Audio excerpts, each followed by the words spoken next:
Il y a les restos, il y a les petits-déj également. Ça sera à gagner dans une petite demi-heure. Donc vraiment, soyez taquets et notez bien tout ce qui se passe. Rémi, on y va pour le point sur l'actu et sur le sport. On débute avec le temps. Ouais, l'alerte canicule qui est toujours en cours dans le Var, les Alpes-Maritimes ainsi qu'en Corse. Une petite perturbation traverse la Bretagne, la Normandie et les Hauts-de-France avec des petites bruines possibles près de la Manche.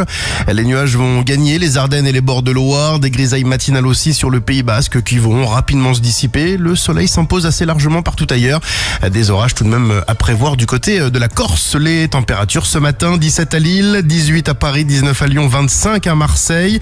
Et dans l'après-midi, comptez 23 dans le Finistère, 24 en Charente-Maritime, 25 en Normandie et en Île-de-France, 26 près des frontières du Nord, 28 en Loire-Atlantique, 29 sur le territoire de Belfort, 30 en Alsace, sur la Haute-Garonne, le bassin aquitain et le Massif central, 31 en Vallée du Rhône, 32 en Dordogne et entre 33 et 36 près de la Méditerranée. La pollution, c'est moyen, les indices entre 3 et 5. Ils se sont retrouvés à la une de l'actualité à cause de leur banquette de voiture. C'est dans la compile du Morning, ça sera dans une dizaine de minutes. Mais là, Rémi, on y va, c'est parti pour l'actu. Les autorités évoquent une nuit difficile. Près de 500 pompiers mobilisés dans l'Hérault et dans l'Aude. Un incendie s'est déclaré à Beaufort. Il s'est propagé. Le feu a déjà parcouru plus de 800 hectares. Situation stabilisée avec un sinistre qui ne progresse plus. Des habitants ont dû être évacués. Et puis 2 départs de feu ont ravagé 250 hectares au nord de Marseille. Plus de 200 pompiers ont été envoyés sur place. Le gouvernement qui se prépare pour une nouvelle vague de chaleur. Ce serait la 3e en quelques semaines. Sébastien Lecornu préside une nouvelle cellule interministérielle de crise aujourd'hui à Marseille.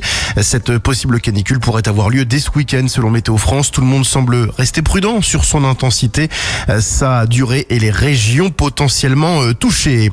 Les dates de la présidentielle qui font polémique. Le premier tour aura lieu le 18 avril au beau milieu des vacances scolaires et le second se tiendra le 2 mai au lendemain des traditionnelles manifestations. Un souci selon certains médias qui rappellent ne pas être censé parler de politique en pleine période de réserve électorale. Bruno Retailleau estime que cela va avantager la gauche.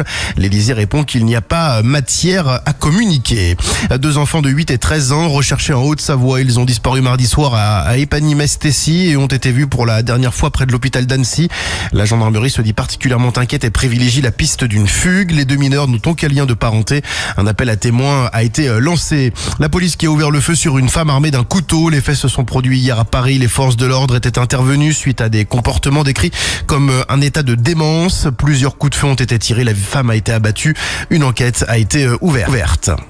On enchaîne avec le sport, Rémi.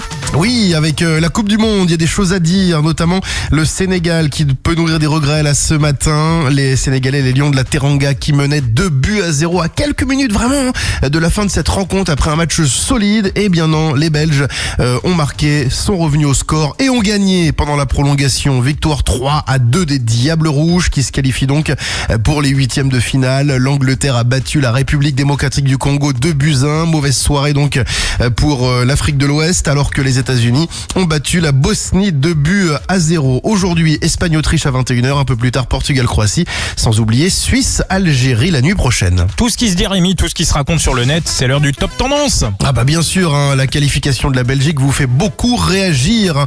Retournement de situation hier, ce mondial est vraiment surprenant. Mon père est sénégalais, ma mère est congolaise. Je vous laisse imaginer l'ambiance à la maison après l'élimination des 2 dans la même journée. MDR, cette fois-ci, les Sénégalais ont quitté le terrain, mais vraiment définitivement. Ils ont pas fait comme à la CAN. Ou encore, comment c'est possible, on gagnait 2-0 5 minutes avant la fin du match. C'est une faute professionnelle, honte à tous les joueurs. À la place numéro 2, on en parlait tout à l'heure dans les infos, Sony annonce la fin des jeux sur disque à partir de janvier 2028. En gros, tous les jeux sortiront uniquement en version numérique sur le Play Store. J'espère que le prix des jeux va baisser, sinon c'est du foutage de gueule. C'est vrai. Une pensée aux personnes qui ont acheté la PS5 avec le lecteur CD alors que ça va plus servir à rien. Ou encore, c'est une excellente initiative écologique. Allez chouiner ailleurs les autres. Bon.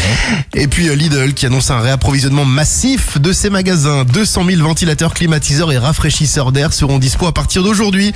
J'espère vraiment en récupérer 3-4 vu les prochaines chaleurs. J'ai pas envie de cuire dans mon appart. Moi, ma maison est climatisée. Je vais aller à Lidl juste pour l'amour de la bagarre. Ou encore, j'ai une demande particulière si vous y allez. Est-ce que vous pouvez filmer correctement les embrouilles entre les personnes? Ce serait top. Merci beaucoup, Rémi. Merci pour ce top tendance. Et on va te retrouver donc dans une dizaine de minutes. Ils avaient une banquette de voitures et se sont retrouvés à la une de l'actualité à cause de cette banquette. C'est la compil que tu as préparée avec Diffoul pour ce jeudi matin. Tout de suite.